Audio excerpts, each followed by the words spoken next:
जय हिंद। नमस्कार फ्रेंड, ज्योति क्लासेस में आप सभी का एक बार फिर से स्वागत है। हेलो दोस्तों, कैसे हैं आप सभी? आई होप आप सभी बहुत ही अच्छे होंगे, स्वस्थ होंगे, स्टडी अपनी कंटिन्यू कर रहे होंगे। चलते हैं हमारी आज की इवनिंग की क्लास की तरफ।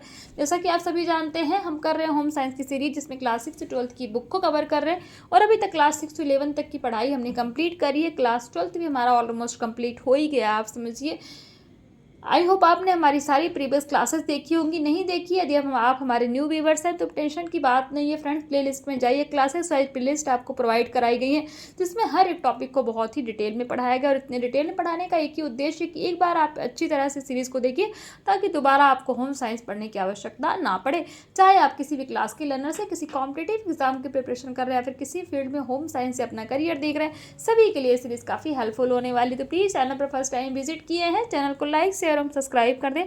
साथ साथ अपना फीडबैक भी हमें प्रोवाइड करें और इन वीडियो को जितना ज़्यादा हो सकता है अपने दोस्तों के साथ शेयर भी करें, ताकि वो भी इस सीरीज़ का लाभ प्राप्त कर सके। जैसा कि आप सभी जानते ही हैं कि अभी जो है वैकेंसियाँ निकलना स्टार्ट हो गई हैं। यूपी में देखिए एलटी की वैकेंसी निकल गई है, जीआईसी प्रवक्ता की भी वैकेंसी निकल गई है। तो अभी अब वैकेंसी एक बार निकलना स्टार्ट हो गई है, तो आप देखिए वैकेंसी निकलेंगी ही निकलेंगी। टीजीटी की भी आएगी, पीजीटी की भी आएगी। तो इसलिए हमें जो है एक भी चांस को जो है छोड़ना नहीं है। इसीलिए अपनी तैयारी आप अभी से आज से ही स्टार्ट कर दीजिए। और हमने इसीलिए आपको क्लास 6 से लेकर 12 तक की ये सीरीज़ हमने प्रोवाइड कराई, जिससे कि आप बेसिक टू एडवांस लेवल की चीज़ें सीखें। और एकदम बेसिक जीरो से, जिसने कभी होम साइंस नहीं पढ़ा है, आप क्लास 6 से, जहाँ से होम साइंस स्टार्ट ही होता है, आप जा करके देखिए, हर चीज़ें आपको पता लगेंगी। तो प्लीज़ अगर चैनल पर फर्स्ट टाइम विजिट किए हैं, जैसे मैंने आपको बताया, चैनल को लाइक शेयर और सब्सक्राइब कर दें। स्टार्ट करते हैं आज की क्लास। आज की क्लास में हम देखेंगे क्लास 12th का चैप्टर 14, निगमित संप्रेषण व जनसंपर्क का महत्व क्या होता है। इस टॉपिक पे हम चर्चा करने वाले हैं। बट प्रीवियस क्लास में हमने क्या पढ़ा था, एक बार उसके बारे में डिस्कस कर लेते हैं। तो प्रीवियस क्लास में फ्रेंड्स हमने एक ही टॉपिक कवर किया था, जनसंपर्क के सिद्धांत, जिसमें हमने ऑर्थर पेज द्वारा अपने दर्शन के क्रियान्वयन के माध्यम के रूप में 7 तरह के सिद्धांत जो है ऑर्थर पेज ने बताया। 7 तरह के हमने सिद्धांत देखे थे कि वो जनसंपर्क के 7 सिद्धांत कौन कौन से, जैसे कि पहला था सच बताइए, काम द्वारा सिद्ध कीजिए। तीसरा ग्राहकों की सुनिए। चौथा सिद्धांत आने वाले कल के लिए प्रबंधन कीजिए, यानी कि मेक अरेंजमेंट फॉर टुमारो। पांचवा सिद्धांत कहता है जनसंपर्क को इस तरह संचालित कीजिए जैसे कंपनी उस पर निर्भर करती है। छठा सिद्धांत कहता है उसे समझें कि कंपनी का वास्तविक चरित्र उसके लोगों द्वारा प्रदर्शित होता है। और सातवां सिद्धांत कहता है शांत, धैर्यवान और प्रसन्न चित्त रहें। तो ये हमने 7 तरह के सिद्धांत देखे थे जनसंपर्क के, जो कि ऑर्थर एवं पेज के द्वारा दिए गए हैं। तो ये हमारी प्रीवियस क्लास थी। आई होप आपका एक बार क्विक रिवीजन हो गया होगा। आज की क्लास में चलते हैं, निगमित संप्रेषण व जनसंपर्क का महत्व देखते हैं। तो संगठन आप सभी जानते हैं, ऑर्गेनाइजेशन। संगठन की सफलता का प्रमुख आधार क्या है, जनता को समझना चाहिए। संगठन के बारे में जन सामान्य यानी कि पब्लिक, विपक्षी एवं कर्मचारी गण जो धारणा रखते हैं, वही उसकी दशा, प्रतिष्ठा तथा उसकी सफलता को दर्शाते हैं। निगमित संप्रेषण का प्राथमिक उद्देश्य अपने सभी हिस्सेदारों के सामने अपना दृष्टिकोण रखना है। निगमित संप्रेषण का प्रमुख उद्देश्य है दुनिया आपको किस तरह देखती है, इसका नियंत्रण करना। उदाहरणार्थ, संकट के समय यह महत्वपूर्ण नहीं है कि वास्तव में क्या हुआ है, बल्कि यह महत्वपूर्ण है कि जनता एवं कर्मचारियों की संकट के विषय में समझ तथा संगठन द्वारा उसका सामना किस प्रकार किया गया है। यह संगठन के लिए उसकी प्रतिक्रिया निर्धारित करती है। अगर कंपनी अपने को स्थिर, प्रतिष्ठित तथा शांत स्वरूप में प्रस्तुत नहीं करती है एवं कठोर व्यवहार यानी कि हरास बिहेवियर दिखाती है, तो उसके हिस्सेदार सवाल उठा सकते हैं। कंपनी के भविष्य पर लोगों के आकलन से प्रभाव पड़ता है कि क्या कठोर व्यवहार जरूरी था या नहीं। निगमित संप्रेषण करने वालों के लिए यह जानना आवश्यक है कि इस प्रकार के व्यवहार के प्रति हिस्सेदारों की प्रतिक्रिया कैसी होगी। उन्हें प्रेस विज्ञप्तियों, संवाद पत्रों, विज्ञापनों और संप्रेषण के दूसरे माध्यमों के द्वारा निर्धारित करना पड़ेगा कि जनता वही जानकारी प्राप्त करे जो संगठन उन्हें यानी कि ऑर्गेनाइजेशन देना चाहता है। जनसंपर्क किसी भी संगठन की महत्वपूर्ण क्या है, महत्वपूर्ण गतिविधि है। अतः इसका दायित्व किसी अनुभव अधिकारी को देना चाहिए। प्रत्येक जनसंपर्क कार्यक्रम के उद्देश्य, नीति तथा योजना अलग होती है। उदाहरण के लिए कंपनी की सकारात्मक छवि बनाना, कंपनी की मुसीबत को टालना, कर्मचारी को प्रेरित करना, किसी उत्पाद के प्रति जिज्ञासा जगाना, उत्पादों का विज्ञापन करवाना तथा किसी घटना की पूर्व सूचना देना। जनसंपर्क उपरोक्त वर्णित सभी उद्देश्यों को प्राप्त करने के लिए भिन्न भिन्न योजनाएं तैयार करता है। इनमें कुछ इस प्रकार हैं। कार्यक्रम से पहले पत्रकार सम्मेलन, प्रेस विज्ञप्ति, पार्टी तथा स्नेह मिलन इत्यादि। जनसंपर्क, विज्ञापन तथा संचार माध्यम एक दूसरे से संबंधित है या इनकी गतिविधि एवं लक्षण, ध्यान दीजिएगा क्या हमने बोला, अतः इनकी गतिविधि एवं लक्षण क्या हो सकते हैं, समान हो सकते हैं। तो ये तो हमने देखा निगमित संप्रेषण व जनसंपर्क का क्या महत्व होता है। आई होप ये टॉपिक आपको क्लियर हुआ होगा। नेक्स्ट है हमारा आवश्यक ज्ञान एवं कौशल। प्रभावी संप्रेषक बनने के लिए आप में कौशल का होना अनिवार्य है, अतः आपको संदेश बनाने तथा प्रेषित करने में सहयोग करता है। ध्यान दीजिएगा क्या हमने पढ़ा कि प्रभावी संप्रेषक बनने के लिए आप में कौशल का होना अनिवार्य है। यह आपको संदेश बनाने तथा प्रेषित करने में सहयोग करता है। श्रवण कौशल स्वयं सीखे जाते हैं। अंतर्वैयक्तिक कौशल, बातचीत के कौशल और संपर्क स्थापना कौशल सफल और प्रभावी लोगों का अवलोकन यानी कि भी होल्ड करके सीखा जा सकता है। नेक्स्ट देखते हैं प्रस्तुतिकरण यानी कि प्रेजेंटेशन। तो प्रस्तुतिकरण कौशलों में सॉफ्टवेयर, हार्डवेयर का प्रयोग सम्मिलित किया जाता है, जिसमें नाम मात्र प्रशिक्षण की आवश्यकता पड़ती है। इसी तरह उच्चारण निष्प्रभावन, सार्वजनिक तौर पर दिया जाने वाला भाषण, टेलीफोन, शिष्टाचार, आधारभूत लेखन कौशल, निर्णय तथा तनाव प्रबंधन के लिए प्रशिक्षण कार्यक्रम होते हैं। समय प्रबंधन यानी कि टाइम मैनेजमेंट के लिए भी प्रशिक्षण की आवश्यकता हो सकती है, परंतु अनेक कार्य प्रबंधक इसे अनुभव द्वारा भी विकसित कर लेते हैं। अब देखते हैं श्रवण कौशल यानी कि जो लिसनिंग होता है। श्रवण कौशल क्या है? यह एक सक्रिय प्रक्रिया है। इसके 3 भाग होते हैं, सुनना, समझना तथा प्रतिक्रिया देना। ध्यान दीजिएगा श्रवण कौशल क्या है? एक सक्रिय प्रक्रिया है, यानी कि जब आप किसी चीज़ पे ध्यान देंगे, सक्रिय का क्या मतलब है? आप किसी चीज़ पे ध्यान दे रहे हैं, एक्टिव हैं आप। तो सक्रिय का मतलब जब आप किसी चीज़ पे ध्यान देंगे तभी उस चीज़ को आप सुनेंगे। और श्रवण कौशल के 3 भाग होते हैं। कौन कौन से? सुनना, पहले हम सुनते हैं, फिर सुन के समझते हैं, फिर जो हमें समझ में आता है उसी के हिसाब से हम क्या कहते हैं? प्रतिक्रिया देते हैं। तो ये आपको समझ में आ गया होगा श्रवण कौशल के 3 भाग। सुनना यह हमारे शरीर का एक भौतिक पहलू है, जिसमें हम ध्वनियों को सुनते हैं तथा उसका अर्थ निकालते हैं। हम बातचीत के हिस्से के रूप में शब्दों को सुन सकते हैं। सुनना तथा ध्यान से सुनना दोनों में अंतर होता है और यह कौशल का प्रथम भाग है। समझना, इसका अर्थ ये हमने देखा क्या? श्रवण। अब देखते हैं समझना, इसका अर्थ है कि ध्यान दीजिएगा क्या पढ़ा हमने? श्रवण कौशल के 3 भाग देखे ना हमने। उसमें हमने क्या देखा? पहला क्या है? सुनना, दूसरा समझना तथा प्रतिक्रिया देना। तो सुनना हमने समझ लिया, अब समझना समझते हैं। समझना इसका अर्थ क्या है? इसका अर्थ है कि हमारा मस्तिष्क हमारे द्वारा सुने गए शब्दों का प्रक्रमण करके पूरी बातचीत के संदर्भ में उनके अर्थ निकालता है। इस स्तर पर आपको जानकारी प्राप्त होती है।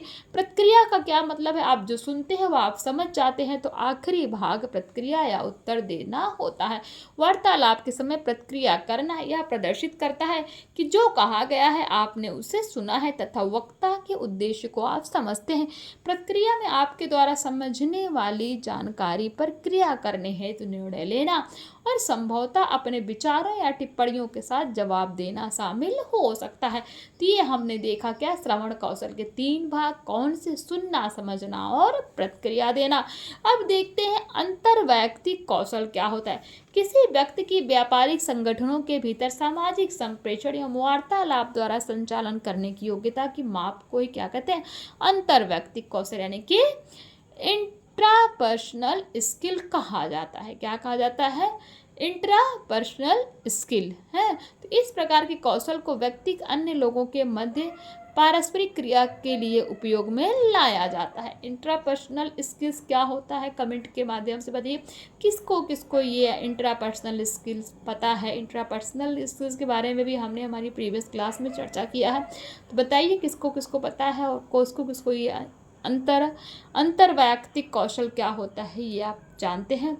नहीं पता है तो बताइए कमेंट करके, हम आपको इसका आंसर प्रोवाइड कराएंगे हैं। देखते हैं, सकारात्मक अंतर्वैयक्तिक कौशल होने से संस्थान की उत्पादकता यानी कि प्रोडक्टिविटी ज़्यादा हो जाती, क्योंकि संघर्ष में कमी आ जाती है। औपचारिक परिस्थितियों में संदेश को आसान एवं कारगर बनाता है। अच्छे अंतर्वैयक्तिक कौशल वाले व्यक्ति सामान्य रूप से उन भावनाओं को नियंत्रित कर सकते हैं जो मुश्किल हालातों में पैदा होते हैं। वह भावुक यानी कि इमोशनल होकर दुखी नहीं होते, बल्कि क्या करते हैं, बल्कि प्रतिक्रिया देते हैं।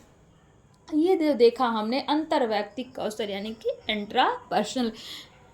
अब देखते हैं समझौते का कौशल। समझौते की प्रक्रिया वह है, ध्यान दीजिएगा, समझौते की प्रक्रिया वह प्रक्रिया है जिसमें किसी मुद्दे या सौदे के मामले में दोनों पक्षों में कुछ जगहों पर असहमति होती है। समझौते द्वारा प्रत्येक पक्ष दूसरे को मनाने का कार्य करता है। यदि समझौता सही रूप से हो तो दोनों पक्षों के लिए लाभदायक होता है।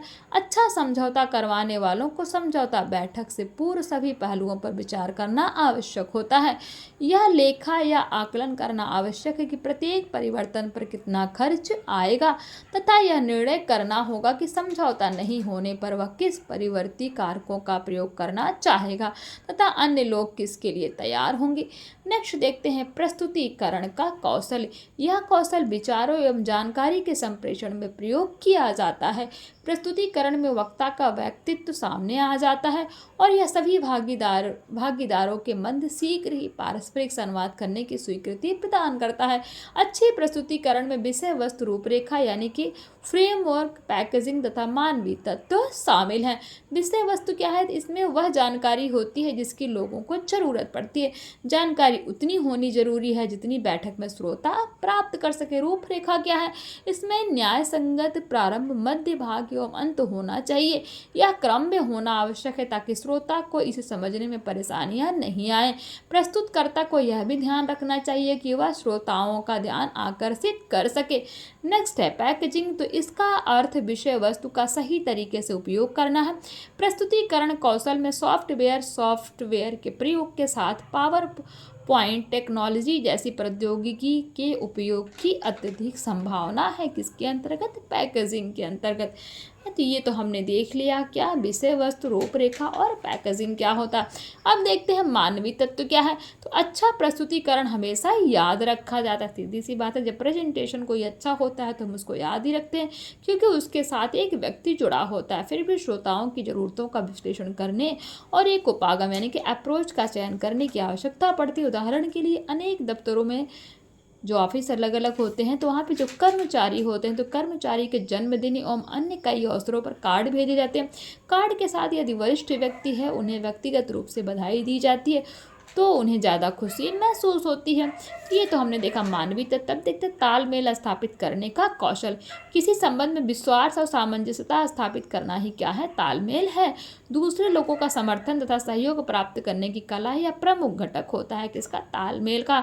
संप्रेषण का 93% हिस्सा हमारे भाव भंगिमा यानी कि बॉडी लैंग्वेज तथा बात करने के तरीके से संप्रेषित होता है। संदेश का मात्र 7% भाग शब्दों द्वारा पहुंचाया जाता है। संप्रेषण के चेतन और अचेतन दोनों स्तरों पर कार्य करने की योग्यता विकसित करके कम समय में किसी से अच्छा संपर्क, विश्वास तथा तालमेल स्थापित करने की योग्यता सीख सकते हैं। अधिकांश लोग एक अलग श्रेणी के लोगों से संपर्क बना पाते हैं, परंतु विशेषज्ञ संप्रेषक में व्यापक श्रेणी के लोगों के साथ संपर्क स्थापित करने की क्षमता होती है। अब देखते हैं जो हमारा नेक्स्ट है प्रभावी निर्णय लेने का कौशल। तो निर्णय लेना एक जटिल प्रक्रिया है। यह कौशल प्रत्येक सफल व्यक्ति के पास होना आवश्यक है। निर्णय लेने में मानवीय तथा भौतिक घटक शामिल होते हैं। इन सभी घटकों का मूल्यांकन अथवा श्रेष्ठता निर्धारण कर फैसले का पूर्वानुमान लगाकर सभी संबंधित पक्षों के ज़्यादातर हितों को ध्यान में रखते हुए निर्णय लेना महत्वपूर्ण होता है। उदाहरण के लिए छात्र के रूप में हमें कुछ पैसे जेब खर्च के लिए मिलते हैं। इसे खर्च करने के विभिन्न तरीके होते हैं जैसे खाने के पदार्थ, फिल्में देखना, अपने मित्र या पारिवारिक सदस्यों के लिए कोई उपहार लेना, अध्ययन सामग्री की फोटोकॉपी करवाना इत्यादि। अपनी संतुष्टि तथा जरूरतों को ध्यान में रखकर आप इसे किस पर खर्च करते हैं यह आपके निर्णय कौशल पर निर्भर करता है। आपके पास प्रत्येक सप्ताह अपनी रुचियों को पूरा करने तथा अन्य कार्यों के लिए समय देने के लिए कुछ घंटे होते हैं। बेहतर कार्यकलापों का क्रम तय करने की योग्यता आपको गतिविधियों का चयन करने का निर्णय करने में मार्गदर्शन करती है। निगमित प्रतिष्ठान, ध्यान दीजिएगा, निगमित प्रतिष्ठान में प्रबंधक के समक्ष प्रभावपूर्ण निर्णय लेने की चुनौती होती है।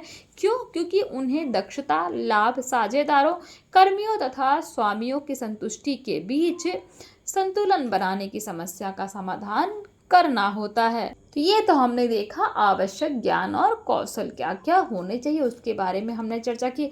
नेक्स्ट टॉपिक है हमारा टेलीफोन शिष्टाचार, मौलिक लेखन व सार्वजनिक व्याख्यान कौशल। इतना अभी हमने पढ़ लिया, इतना अभी और बचा हुआ है। तो इसके बारे में फ्रेंड्स हम जो है चर्चा करेंगे हमारी नेक्स्ट क्लास में। 2 कौशल बच गए हैं, उसके बाद आएगा हमारा क्या, समय प्रबंधन है और फिर तनाव प्रबंधन क्या है। ऐसे 1-2 टॉपिक और हैं, तो इसके बाद जो है हमारा ये कंप्लीट हो जाएगा। आई होप आज की क्लास आपको समझ में आई होगी। आज की क्लास में हमने पढ़ा क्या क्या, एक बार आपको क्विक रिवीजन के माध्यम से समझा देती हूँ। तो आज की क्लास में हमने देखा निगमित संप्रेषण और जनसंपर्क का महत्व क्या होता है, इसके बारे में हमने चर्चा की। फिर हमने आवश्यक ज्ञान एवं कौशल देखे, जिसके अंतर्गत श्रवण कौशल हमने जाना, अंतर व्यक्तित्व यानी कि इंट्रापर्सनल स्किल क्या होती है इसके बारे में हमने पढ़ा है। नेक्स्ट कौशल हमने क्या देखा, नेक्स्ट कौशल हमने देखा प्रभावी निर्णय लेने का कौशल। तो ये सारी चीज़ें हमने जो है डिस्कस की। और भी हमने देखे फ्रेंड, जैसे कि समझौते का कौशल देखा, प्रस्तुतिकरण का कौशल देखा है। प्रस्तुतिकरण में हमने क्या देखा, विषय वस्तु रूपरेखा, पैकेजिंग, फिर मानवीय तत्व देखे, तालमेल स्थापित करने का कौशल। ये सारी चीज़ें हमने जो है आज की क्लास में चर्चा की। आई होप आज की क्लास आपको समझ में आई होगी। फिर भी कोई डाउट रह जाता है किसी वर्ड, किसी सेंटेंस में, तो आप अपनी क्यूरी ले सकते हैं, आपकी हर एक क्यूरी को सॉल्व किया जाएगा। तो मिलते हैं फ्रेंड्स हमारी नेक्स्ट क्लास में। तब तक के लिए जय हिंद, नमस्कार। हंसते रहिए, मुस्कुराते रहिए, एक दूसरे की हेल्प करते रहिए, इसी तरह पढ़ते पढ़ाते रहिए। धन्यवाद।